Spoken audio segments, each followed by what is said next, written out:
నేను శాస్త్రం ఆధారంగా తప్పు అని చెప్పు. ఒక నిమిషం లలిత్ గారు టైం ఇస్తారా? నేను ఈ మైనపాటి ప్రసాద్ అని చెప్పేసి సాయి భక్తుల నుంచి లేకపోతే వాళ్ళ నుంచి వాళ్ళ వకాలాత్ పుచ్చుకొని చాలా ఇంటర్వ్యూలు ఇస్తూ ఉంటారు. ఆయన కాల్ చేయొచ్చా?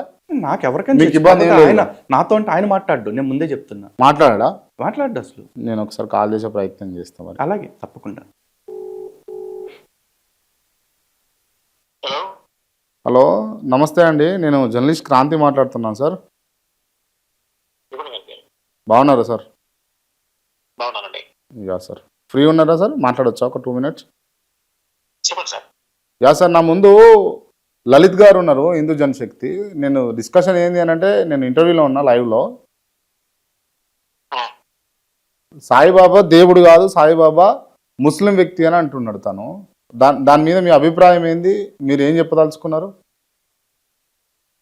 నేను దాని పట్ల క్లియర్ గా చెప్పినవి చాలా వీడియోస్ ఉన్నాయండి. ఆ.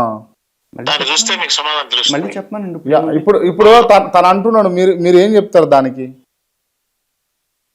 సాక్షాత్తు పరమాత్మ స్వరూపం అని చెప్తాం. ఎలా? ఒక్కసారి మాట్లాడతారా? ఎలా అని అడుగుతున్నాడు. ప్రసాద్ గారు నమస్కారం అండి. నమస్తే అండి. సార్, అదే సాయిబాబాని పరమాత్ముడు అంటున్నారు కదా సార్, అంటే ఏ ప్రమాణంతో పరమాత్ముడు అంటున్నారు సార్?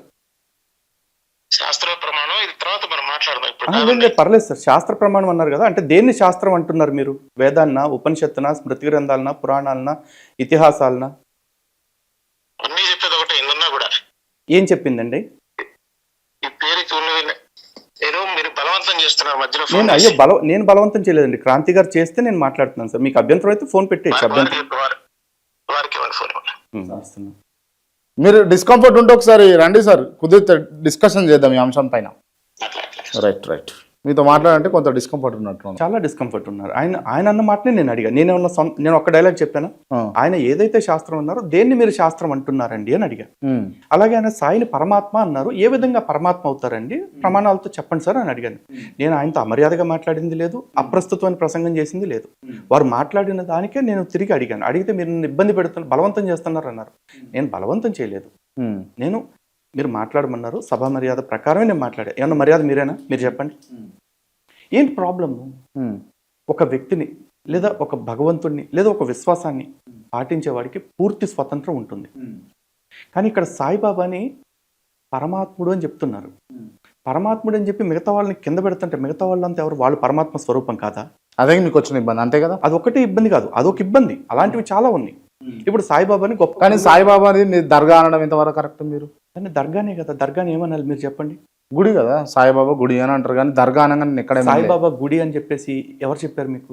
జనరల్ గా అనడం సాయిబాబా గుడి దగ్గర ఉన్నాం, ల్యాండ్ మార్క్ కూడా చెప్పడం సాయిబాబా గుడి దగ్గర, సాయిబాబా టెంపుల్ దగ్గర ఉన్నాము అని అంటారు. సుప్రీంకోర్టుకి కానీ లేకపోతే మద్రాస్ హైకోర్టుకి కానీ, మద్రాస్ హైకోర్టుకి కానీ, ఆంధ్రప్రదేశ్ హైకోర్టుకి కానీ, ఉమ్మడి ఆంధ్రప్రదేశ్ హైకోర్టుకి కానీ వాళ్ళు ఇచ్చిన రిఫరెన్సెస్, వాళ్ళు ఇచ్చిన అఫిడవిట్స్లో చెప్పిన మాట ఏంటంటే ఇది హిందూ ఆలయం కాదు. ఇక్కడ ఎటువంటి అన్ని హిందూ పద్ధతుల్లో జరుగుతున్నా కూడా హిందుత్వానికి దీనికి సంబంధం లేదు. సాయిబాబా అన్ని మతాలకి సంబంధించిన వాళ్ళు అని చెప్పారు. ఈవెన్ షిరిడీలో కూడా ఈ రోజు కూడా శ్రీరామనవమి ఉత్సవం చేసి రాత్రి అయ్యేపాటికి ఉరుసు ఉత్సవం చేస్తారు. ఉరుసు ఎక్కడ జరుగుద్దో మీరు చెప్పండి? దర్గాల్లోనే జరుగుతుంది. అండ్ ఇంకోటి, ఆల్ ఇండియా సాయి సమాజం మద్రాస్ హైకోర్టుకి ఇచ్చిన అఫిడవిట్లో ఇచ్చిన మాట ఏంటంటే మా సాయి మందిరాలలో, ఆలయాల్లో కాదు, మందిరాల్లో సాయిబాబా ఫోటో తప్ప మిగతా ఎక్కడా కూడా వేరే ఏ దేవతలకు సంబంధించిన, ఏ ఋషులు లేకపోతే మునులు సాధకులకు సంబంధించిన ఇతరత్ర ఫోటోలు ఎవరిమే మందిరంలో ఉండవు. కావాలంటే మందిరం బయట పెట్టుకుంటాం మేము అని చెప్పారు. ఆ రోజున పటాలే వేరే వాళ్ళే పెట్టమని చెప్పిన వాళ్ళు ఈ రోజున ఆలయాల్లోకి విగ్రహాలు ఎలా తెచ్చారు? అది మీకు తెలియాల్సిన విషయం ఏంటంటే 1956 దాకా షిరిడీలో కూడా ఆలయం ఇది లేదు, విగ్రహం లేదు. సాయిబాబా 1918లో చనిపోతే 1956 దాకా విగ్రహం లేదు, పటమే పెట్టించారు ఆయన సమాధి దగ్గర. సమాధి ఉండేదాన్ని మేము దర్గా అంటాం. అండ్ సబ్కా మాలిక్ ఏక్ హై అని ఇటువంటి గొప్ప మాటలు చెప్పిన వ్యక్తి సాయిబాబా కదా. ఓకే, అటువంటి వ్యక్తిని మీరు ఇట్లా అనడము, అది ఎలా గొప్ప మాట అన్నారు? సబ్కా మాలిక్ ఏక్ హై అని అన్నాడు. అది గొప్ప మాట కాదా? అది గొప్ప మాట మీరు నమ్ముతుంటే చెప్పండి. కాదా అని నేను అడుగుతున్నా మిమ్మల్ని. కాదనే చెప్తున్నా. ఎందుకు కాదు? ఎందుకంటే ఆ సబ్కా మాలిక్ ఏక్ హై అనే ముందు ఆయన ఇంకో మాట కూడా చెప్పాడు. ఆ మాలిక్ ఎవరో స్పష్టం చేశాడు. అల్లా మాలిక్ అన్నాడు. అల్లా మాలిక్ మాత్రమే సాయిబాబా చెప్పింది. సబ్కా మాలిక్ ఏక్ హై అనేది సినిమా నినాదం తప్ప సాయి సచ్చరిత్ర నినాదం కాదు. సాయి సచ్చరిత్రలో ఎక్కడ ఆ మాట సాయిబాబా చెప్పినట్లేదు. అల్లా మాలిక్ అని మాత్రమే చెప్పాడు. అందరికీ అల్లా అనే దేవుడు అని చెప్పేసి. అల్లా నాకెట్ట మాలిక్ అవుతాడు? ఓ ముస్లింకు మాలిక్ అవుతాడు. నాకెందుకు మాలిక్ అవుతాడు అల్లా? అల్లాకి నాతో సంబంధం ఏంటి? నేను అల్లా నా మీద ఏదైనా ఆదేశం ఇస్తే నేను పాటిస్తానా? అల్లా ఆదేశం నేను పాటిస్తే నేను ఖురాన్ పాటించినట్టు. అప్పుడు నేను హిందూ అట్టయితే నేను ముసల్మాన్ అయితే. ఇప్పుడు ఈ హిందూ ముస్లిం క్రిస్టియానిటీ విద్వేషాలు రెచ్చగొడుతున్నట్టు కాదు ఇట్లా మాట్లాడడం మీరు? ఎవరు? మీరు ఓ పని చేయండి, ఇదే వేదిక మీద ఒక ముస్లింను కూర్చోబెట్టి సాయిబాబా అల్లా స్వరూపమైన ఆయనతో చెప్పించండి, నేను వెంటనే నా వ్యాఖ్యలన్నీ విత్డ్రా చేసుకుంటా. Open offer. ఒక స్వచ్ఛమైన ముస్లింను కూర్చోబెట్టి సాయిబాబా అల్లా స్వరూపమే అని చెప్పించండి అన్నాడు ఆయన. మరి ఆయన అంటే ఆయన నమ్మకానికి ఆయన కట్టుబడి ఉండొచ్చు, నేను మాత్రం ఊరమ్మడి సొత్తులాగా తయారవ్వాలా హిందుత్వాన్ని? నాకు ఉండొద్దా ఒక స్థిరమైన విశ్వాసం? ఒక హిందువుగా నేను నా ధర్మం పట్ల స్ట్రాంగ్గా ఉండొద్దా? నా హిందువులు అందరూ కూడా మా విశ్వాసాల పట్ల స్ట్రాంగ్గా ఉండాలని నేను కోరుకోవద్దా? నేను అదే కోరుకుంటున్నా.